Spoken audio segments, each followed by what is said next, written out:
الحمدللہ رب العالمین والصلاة والسلام على سید الانبیاء والمرسلین وعلى آلہ وصحبہ اجمعین ثم اما بعد فاعوذ باللہ من الشیطان الرجیم نزل علیک الکتاب بالحق مصدقا لما بین یدیہ وانزل التوراة والانجیل من قبل هدى للناس وانزل الفرقان رب اشرح لي صدری ويسر لي امری واحلل عقدة من لسانی یفقہ قولی امین یا رب العالمین۔ آج انشاءاللہ افتتاح اور اختتام کی بات سورہ آل عمران کے بارے میں ہوگی، اور سورہ آل عمران میں شروع میں ہی اللہ تعالیٰ نے یہ فرما دیا نزل علیک الکتاب بالحق مصدقا لما بین یدیہ، آپ پر کتاب نازل کر دی اللہ تعالیٰ نے سچ کے ساتھ، سچائی سے، یعنی بالکل صحیح کتاب نازل کر دی، اور اس بات کی تصدیق کرتے ہوئے، اس بات کو کنفرم کرتے ہوئے کہ اس سے پہلے جو وحی تھی اس میں کیا صحیح تھا، تورات میں اور کیا انجیل میں۔ آخر میں سورہ آل عمران کے وَإِنَّ مِنْ أَهْلِ الْكِتَابِ لَمَنْ يُؤْمِنُ بِاللَّهِ وَمَا أُنزِلَ إِلَيْكُمْ وَمَا أُنزِلَ إِلَيْهِمْ، بے شک اہل کتاب میں ایسے لوگ بھی ہیں جو اللہ تعالیٰ پر ایمان لاتے ہیں، اور جو آپ پر نازل کیا گیا اور جو ان پر نازل کیا گیا اس سب پر ایمان لاتے ہیں۔ کیوں کیسے ایمان لاتے ہیں؟ انہیں نظر آتا ہے کہ ان کی کتابوں میں جو بات واقعی صحیح ہے اس بات کی تصدیق قرآن کر رہا ہے، اور جو بات ان کی کتاب میں تھی جس پہ دل بیٹھتا ہی نہیں تھا ان کا، وہ باتیں اپنی کتاب میں کچھ پڑھتے تھے اور ان کا خود دل نہیں بیٹھتا تھا، ان کی قرآن تکذیب کر رہا ہے، کہہ رہا ہے کہ یہ غلط تھا۔ یعنی یہ ہے تصدیق کہ قرآن نے انکار نہیں کیا تورات کا، نہ انکار کیا انجیل کا، لیکن ان میں جو بات صحیح تھی اس کو سچ ثابت کر دیا، اور جو غلط تھی اس کو کہہ دیا کہ یہ تم نے اپنی طرف سے گھڑا ہوا ہے، یا اپنی طرف سے تم نے اس میں اضافہ کیا ہے، اس کی کوئی حیثیت نہیں، اس کی کوئی حقیقت نہیں۔ اور یہ دیکھ کر اہل کتاب کے لوگ یہی دیکھ کر اتنے امپریس ہوئے، اتنے موو ہوئے کہ وہ ایمان لانے کو تیار ہو گئے۔ میرا جتنا تجربہ ہے یہودی اور عیسائی حضرات سے بات چیت کا، اس میں ایک بات جو میرے سامنے آئی ہے، جو سب سے واضح سامنے آئی ہے، ان کی پہلی دلچسپی ہے اسلام کی تنقید کرنا رسول کے نام پہ۔ یعنی ان کی تنقید ہوتی ہے کہ what is this prophet and where was he born and how do you say he's a prophet and all of this، یعنی رسول صلی اللہ علیہ وسلم کے بارے میں بڑے سوال ہیں۔ اور جب میں ان سوالوں کا جواب دینے سے انکار کر دوں ایک دفعہ اور کہوں چلو میرے رسول کو تم چھوڑ دو، ابھی اپنے رسولوں کی بات کرو، میرے رسولوں کو چھوڑو، اپنے رسولوں کی بات کرو، نوح علیہ السلام کی بات کرو، آدم علیہ السلام کی بات کرو، ابراہیم علیہ السلام کی بات کرو، ان کی بات کر لو، ٹھیک ہے؟ وہ تو نہیں مانتے، یہ رسولوں کو تو مانتے ہیں، ان کے بارے میں تمہیں کیا پتہ ہے؟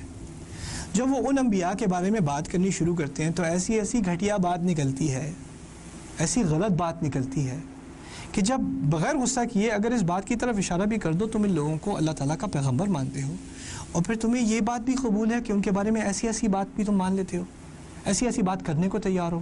میں تو نہیں مانتا، میرا ایمان کہتا ہے کہ یہ بڑے عظیم لوگ تھے، اور یہ معصوم تھے، معصوم عن الخطأ، یعنی یہ بالکل معصوم تھے، یہ گناہ گار لوگ نہیں تھے، یہ لوگوں کی انسانیت کے لیے یہ مثال تھے۔ اگر یہ گناہ کرنے لگیں تو پھر پیغام اور پیغمبر والی بات جو پہلے میں نے آپ سے کی تھی، جو کوئی پیغام دے رہا ہو اور اس کا اپنا کردار خراب ہو، اس سے پیغام کون لے گا؟ اس پیغام کی حیثیت ہی کیا جو اس انسان سے آئے جس کا اپنا کوئی کردار نہیں، جو خود غلط حرکتوں میں پڑا ہوا ہے۔ تو اگر تم ان کو پیغمبر مانتے ہو اللہ کا، تو پھر یہ تو ماننا پڑے گا کہ ان لوگوں کو خود مثال ہونا تھا، اور یہ مثال تھے، تو ان کی میں ان کا دفاع کرنا شروع کر دیتا ہوں۔ تو پھر وہ تھوڑا حیران ہوتے ہیں، اور پھر تھوڑا سوچتے ہیں، ان میں سے جو کوئی تھوڑے مخلص ہوتے ہیں وہ کہتے ہیں ہاں بات تو ٹھیک ہے، مجھے بھی لگتا تھا کہ یہ عظیم لوگ ہیں اور ان کے بارے میں ہم یہ غلط باتیں کرتے ہیں، یہ کیسے ہو سکتا ہے کہ اللہ تعالیٰ کے پیغمبر بھی ہوں، اللہ انہیں چنے بھی، اور پھر یہ اس قسم کی حرکتیں بھی کریں جو میں آج تک کرنے کو تیار نہیں، وہ کر بیٹھے ہیں ہماری کتاب میں۔ تم ان کی اتنی تائید کیوں کر رہے ہو، ان کی حفاظت کیوں کر رہے ہو؟ تمہیں ان کی عزت کس نے سکھائی؟ میں کہتا ہوں یہ میرے نبی نے سکھائی تھی۔ میرے نبی کے مقاصد میں سے اس کا ایک بڑا اہم مقصد یہ تھا کہ ہم پچھلے انبیاء کی عزت کرنا سیکھیں، کیونکہ مسئلہ یہ ہو گیا تھا کہ تمہارے لوگوں نے ان کی عزت کرنی چھوڑ دی، اور یہ دو مختلف وجوہات سے چھوڑی۔ یہودیوں نے اس لیے چھوڑی کہ ان کے ہاں نبیوں کو مان لینا، ان کی تعظیم کر لینا، مسئلہ یہ تھا کہ وہ بار بار نبی کا انکار تو نہیں کرتے تھے، نافرمانی بہت کرتے تھے، نبی کی نافرمانی بہت کرتے تھے، ہر نبی کی۔ تو جب ان کے بارے میں یہ گناہ ظاہر کر دیے انہوں نے، یا ان کی طرف یہ الزامات لگا دیے گناہوں کے، تو کم از کم یہ کہنے کا موقع مل گیا دیکھو ہم نافرمانی تو کرتے تھے لیکن وہ بھی کون سے فرشتے تھے، ان کی حرکتیں تو دیکھو، ان کی بات کیوں مانی جائے۔ یعنی اب ان کو ایک طرح سے اپنی بات کی تائید مل گئی کہ ہم نہیں مانتے تھے لیکن اچھی وجہ تھی نہیں مانتے تھے، دیکھو یہ ماننے والے لوگ ہیں، کیا ایسے لوگوں کو مانا جاتا ہے کیا؟ عیسائیوں کی اپنی ایک الگ موٹیویشن تھی۔ عیسائیوں کی موٹیویشن یہ تھی انہوں نے یہ یہود کی تحریف بھی مان لی، اس لیے مان لی کہ ان کے ہاں اگر ماننے والا ایک ہے تو کون ہے؟ عیسیٰ علیہ السلام. وہ ہر خطا سے پاک، ہر چیز سے پاکیزہ. ان کا خدائی درجہ، ان کا درجہ اتنا اولا، اور کسی ایک کا درجہ اونچا کرنے کی سب سے آسان ترکیب کیا ہے؟ دوسرے کی برائیاں نکالنی شروع کر دو. تو یہود نے تو پہلے ہی برائیاں نکالنی تھی، ان کا کام ہو چکا تھا، تو یہ ماننے میں کوئی مشکل نہیں ہوئی، تاکہ اس سے پھر باقی واضح ہو جائے کہ عیسیٰ علیہ السلام کا مقام کتنا اونچا، اور باقیوں کا دیکھو مقابلہ تو کرو وہ کتنے نیچے اس سے. ٹھیک ہے نا؟ تو اس لیے دونوں کو یہ بات تسلیم تھی کہ نبیوں کے بارے میں ایسی الٹی سیدھی باتیں کی جا سکتی ہیں. ان کے لیے یہ کوئی بعید سی بات نہیں تھی، کوئی ناممکن قسم کی بات نہیں تھی. تو یہ ہمارے نبی کے مقاصد میں سے ہے کہ ان نبیوں کی عزت کو دوبارہ سے تجدید ان کی عزت کی جائے. اور یہی میرے نزدیک اصل دعوت ہے اہل کتاب کی طرف ہماری، اپنے نبی کی بات کرنے کے بجائے. اور ان لوگوں کو سمجھ نہیں آتی، ہمارے نبی کی کوئی توہین کر دیتا ہے، کوئی ویڈیو بنا دیتا ہے، کوئی کارٹون بنا دیتا ہے، تو ہمارے ہاں جلسے نکلتے ہیں، لوگ غصے ہو جاتے ہیں. اور ان لوگوں کو سمجھ نہیں آتی why are you so crazy about prophets, you people are so crazy. تم لوگ پاگل کیوں ہو جاتے ہو؟ تم لوگ ایسا کیا اتنے کیوں جذباتی ہو جاتے ہو کہ مرنے کو آ جاتے ہو، تمہارے رسول کے بارے میں کچھ کہہ دیتے ہو، اتنے سینسیٹیو کیوں ہو؟ ان لوگوں کا سوال اصل میں اس لیے اٹھتا ہے کہ ان کے ہاں اس معاملے میں کوئی سینسیٹیوٹی ہے ہی نہیں. انہوں نے تو رسولوں کی عزت بہت عرصہ ہو گیا چھوڑ دی. میں اس بات کو قبول نہیں کرتا کہ ہمارے ہاں کسی گاڑی کو الٹا پھینکا جا رہا ہو، اس پہ آگ لگائی جا رہی ہو رسول کی محبت کے نام میں. یہ بھی جہالت ہے، یہ پتہ نہیں کون سے نبی کی سنت ہے، ہمارے نبی کی تو نہیں ہے، یہ نہ ہمارے نبی کی تعلیمات ہیں. اور ہمارا اس کتاب پر ایمان ہے جس کتاب کی قرآن کی آیات بڑی پیاری تجوید سے ہمارے حفاظ کرتے ہیں، ان آیات کی قرات جس میں رسول کی توہین کی جا رہی ہے. وَيَقُولُونَ إِنَّهُ لَمَجْنُونَ. سبحان اللہ. نبی کو کیا کہا جا رہا ہے؟ پاگل کہا جا رہا ہے. قرآن میں الزام کو دوبارہ دہرایا جا رہا ہے. الزام کو دہرایا کیوں؟ ہمیں ذہنی طور پہ تیار کیا جا رہا ہے لوگ اس قسم کی پاگلوں والی باتیں کریں گے، اور تمہیں اس کا جواب، عقلی جواب دینا ہے، وہ جواب جس کی ہدایت قرآن دے رہا ہے، جس کی ہدایت سنت دے رہی ہے. تمہیں مجنون نہیں ہو جانا. رسول کے بارے میں الزام اور تم جانوروں والی حرکتیں کرنی شروع کر دو تو ان کا الزام صحیح معلوم ہونے لگے گا کہ دیکھو اس کے ماننے والوں کو دیکھ لو، یہ ہوتے ہیں اس کے ماننے والے، یہ ان کی حرکتیں. پھر آل عمران میں جو عجیب بات شروع میں ان الذین کفروا بآیات اللہ لہم عذاب شدید، جن لوگوں نے کفر کیا اللہ تعالیٰ کی آیات کا ان کے لیے بہت شدید عذاب ہے. کیونکہ سوال پیدا ہوتا ہے کفار کے لیے عذاب ہے، کب ہے؟ تو کہا متاع قلیل، تھوڑی دیر کے لیے انہیں بھی انجوائے کرنے دو، زندگی جینے دو، پھر اس کے بعد ثم مأواہم جہنم وبئس المصیر، پھر اس کے بعد جہنم آئے گی. شروع میں جو بات کی والراسخون فی العلم یقولون آمنا بہ، جو لوگ، جن لوگوں کو علم میں رسوخ ہے، رسوخ عربی میں کہتے ہیں جو اندر تک چیز داخل ہو جائے، اندر تک چیز داخل ہو جائے. اس بات سے واضح یہ ہوا کہ کچھ لوگ ہیں جن کے پاس علم ہے، اور کچھ اور لوگ ہیں جن کے پاس رسوخ ہے علم میں. یہ دونوں میں فرق ہے. کسی کے پاس معلومات بہت ہوں تو اسے کہیں گے عالم، علم ہے اس کے پاس. کوئی راسخ ہو علم میں تو اس کا نتیجہ کیا ہوتا ہے؟ آمنا بہ کل من عند ربنا. دیکھیں جدید تعلیم میں یہ بات بہت ظاہر ہے. جدید تعلیم میں اگر آپ بیچلرز ڈگری کرتے ہیں تو ٹھیک ہے، کچھ آپ کے پاس علم ہے. ماسٹرز کرتے ہیں تو کچھ مزید ہے، اس میں کچھ تھیسس تو لکھنا پڑتا ہے. پی ایچ ڈی کرتے ہیں تو بہت اعلیٰ درجے کی تعلیم ہے، اور اعلیٰ درجے کی تعلیم آپ کو اس وقت ملتی ہے، پی ایچ ڈی کی آپ کو ڈگری، ڈاکٹریٹ آپ کو اس وقت ملے گی جب آپ کے سامنے ایک پینل ہوگا، اور وہ پینل آپ کے تھیسس کو کرٹیسائز کرے گا، اس میں ہر طرح کے کیڑے نکالے گا، تنقید کرے گا، اور پھر آپ اپنے تھیسس کو ڈیفینڈ کریں گے، اور ڈیفینڈ کرنے کے بعد فائنلی آخرکار آپ بن گئے پی ایچ ڈی. لیکن اس پروسیس میں، اس تمام جو ان کا تمام پروسیس ہے، اس کے آخر میں آپ کو ایک چیز کی عادت پڑ جاتی ہے، وہ ہے تنقید کی عادت. یعنی جتنا آدمی اور علم والا ہو اتنا ہی وہ کس چیز پہ قادر ہوتا ہے؟ تنقید پہ، کسی چیز کی نقص نکالنے میں، کسی چیز کے بارے میں تبصرہ کرنے میں. اور تبصرہ ریلی کم ہی ہوتا ہے، تنقید ہی زیادہ ہوتی ہے. ہمارے ہاں تبصرے کا لفظ تنقید کے لیے استعمال ہوتا ہے. کسی چیز میں خامیاں نکالنی ہو، وہی ہمارا کام رہ گیا عالم کا. دیکھو وہ کوئی پی ایچ ڈی لیول تک پہنچا، آگے اعلیٰ لیول تک پہنچ جائے. اور یہ ہوتا ہے اس لیے کہ وہ سمجھتا ہے کہ میں بات کو ایسا سمجھتا ہوں جیسا کوئی اور سمجھ نہیں سکتا، اور کیونکہ میرا اب یہ درجہ ہے کہ میں لوگوں کے کام، لوگوں کی باتوں، لوگوں کے اعمال، لوگوں کے بارے میں کامنٹ کر سکوں، کیونکہ میں ان سے اب ایک اعلیٰ درجے تک پہنچ چکا ہوں. یعنی ایک طرح سے یہ ایک علمی تکبر کی بات ہے. ایک غرور کی بات ہے جو ایک کلچر کا حصہ بن چکی ہے. سو ایکیڈیمکس کے پاس ایک طرح کا لائسنس ہے جو کسی کے بارے میں جو کچھ بھی کہہ دیں, کیونکہ دے ہیو دی ایکیڈیمک لائسنس. باقی یہ جو باقی لوگوں کو کیا سمجھ آئے گی, یہ لوگ تھوڑی سمجھتے ہیں, یہ تو اعلیٰ باتیں ہیں, اعلیٰ علمی باتیں ہیں. قرآن میں اس بارے میں جو بات کی گئی ہے, جس کا رسوخ ہو علم میں, وہ قرآن پڑھتا ہے. قرآن پڑھتا ہے تو کچھ باتیں سمجھ میں آتی ہیں اور کچھ باتیں سمجھ میں نہیں آتی, کچھ باتیں غیب سے ہیں. الف لام میم سمجھ میں نہیں آ رہی, بالکل 7 سماوات سمجھ میں بات نہیں آ رہی. 7 سما کیا ہے مجھے سمجھ نہیں آتی. یہاں تک کہ 7 زمین کا ذکر ہے قرآن میں, یہ 7 زمین کہاں ہے, یہ مجھے سمجھ نہیں آ رہی بات. تو یہ بات جو سمجھ نہیں آتی, عام کسی کے پاس علم بڑھتا جائے اور وہ کسی ایسی بات سے اس کا گزر ہو کسی کتاب میں جو اس کی سمجھ سے باہر ہے, تو وہ کیا کرتا ہے, یہ بات غیر معقول ہے, یہ بات کچھ واضح نہیں ہے, یہ بات ذرا باقی تو ٹھیک ہے, اس میں ذرا کچھ اگر یہ کچھ اور طریقے سے کہا جاتا تو بہتر ہوتا. یعنی وہ سمجھتا ہے کہ اس کو ایک لائسنس ہے کہ وہ اس کی بھی تنقید کرے.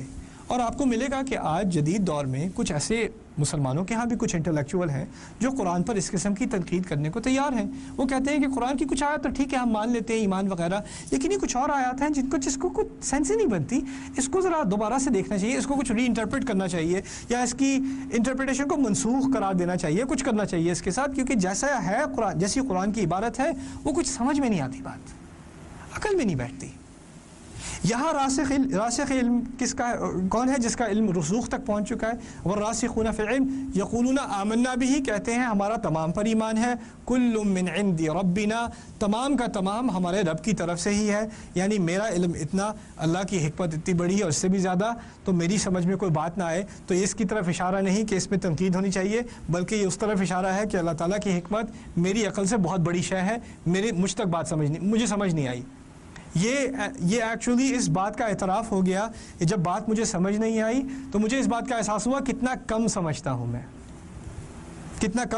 میں. عام ایکیڈیمک کا کیا مسئلہ ہے, جب وہ ایک درجے تک پہنچ جاتا ہے, جب اس کے ہاں کوئی بات سمجھ نہ آئے تو وہ اس کی تنقید کا شکار بن جاتی ہے. یہ بات کچھ غیر معقول ہے.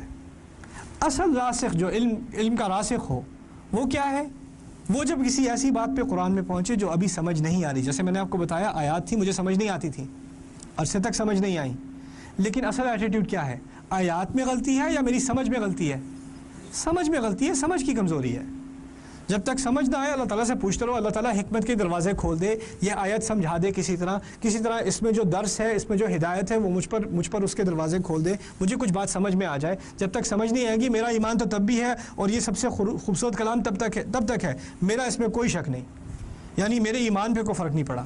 وما يذكر الا اولو الالباب, اور ایسی بات, اس طرح کی محنت اور کوشش یاد رکھنے کی, یعنی یہ اہم بات, یہ اہم قاعدہ یاد رکھنے کی کہ تنقید نہیں کرنی قرآن کی, یہ اہم بات کون یاد رکھے گا سوائے ان کے جو بہت ہی صاف عقل کے لوگ ہوں. اولو الالباب, خالص لب کے لوگ, خاص صاف عقل کے لوگ. یعنی یہ بات انسان بھول جاتا ہے, انسان قرآن پڑھ رہا ہوتا ہے اور یہ بات بھول جاتا ہے کہ انسان اس کی تنقید سے اعلیٰ شے ہے, تو ذہن میں کبھی کبھار خیال آ جاتا ہے یہ کیسی بات کر دی, آ جاتا ہے وہ خیال. اور اللہ تعالیٰ فرما رہے ہیں کہ دیکھو اس بات سے تم اسی وقت اجتناب کر سکو گے جب تمہاری عقل کیا ہوگی, صاف ہوگی. اولو الالباب. اب سوال پیدا ہوتا ہے یہ عقل صاف کیسے ہوتی ہے, عقل صاف کہاں سے ہوتی ہے؟ اولو الالباب اگر ہے کوئی خاص لوگ ہیں صاف عقل والے, تو کیا یہ پیدائشی اولو الالباب ہے یا ہمیں بھی کبھی موقع ملے گا کہ ہم بھی اولو الالباب میں شامل ہو سکیں؟ اب اس بات کی وضاحت کہ یہ لوگ کون ہیں اور کیسے بنو گے تم بھی اولو الالباب میں سے, اس بات کی وضاحت سورت کے آخر میں ہے. ان لوگوں کا ذکر اور ان لوگوں کی خاصیت سورت کے شروع میں, اور ان کی تعریف اور ان کی وضاحت اور تمہارے لیے ان میں سے بننے کا موقع وہ فراہم کیا جا رہا ہے سورت کے آخر میں. ان فی خلق السماوات والارض واختلاف اللیل والنہار لآیات لأولی الالباب الذین یذکرون اللہ قیاما وقعودا وعلی جنوبہم. اولو الالباب کے بارے میں, لب کے بارے میں بہت ساری بات سیکھنے کو ہے, لیکن امام راغب الاصفہانی کے ہاں اس کا جو ترجمہ کرتے ہیں عربی کے لفظ کا لب, کہتے ہیں اللب عقل صالح خالص من الشوائب. کہتے ہیں لب ایسی عقل ہے, ایسی سوچ ہے, اس طرح کر لیں, ایسی سوچ ہے جس میں بیکار قسم کی چیزوں کے لیے جگہ نہیں, بیکار سوچ کے لیے اس میں جگہ نہیں. اب بیکار سوچ سے کیا مطلب ہے بیکار سوچ کا؟ دیکھیے اگر آپ آسمان کی طرف دیکھ کے اللہ تعالیٰ کی خلقت سے امپریس ہوتے ہیں اور سوچتے ہیں آسمان کی خلقت کے بارے میں، اگر آپ زمین کا پودا نکلتے ہوئے دیکھتے ہیں اور سوچتے ہیں کہ اللہ تعالیٰ جس طرح اس مری ہوئی زمین سے زندگی نکالتا ہے مجھے بھی اسی طرح موت کے بعد نکالے گا، تو یہ صاف سوچ ہے۔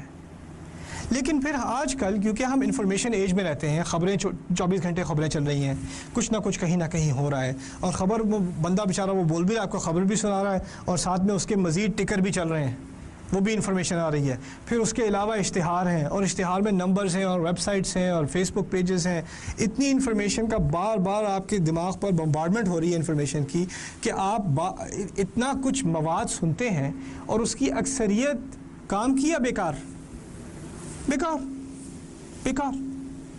تو کوئی فائدہ نہیں۔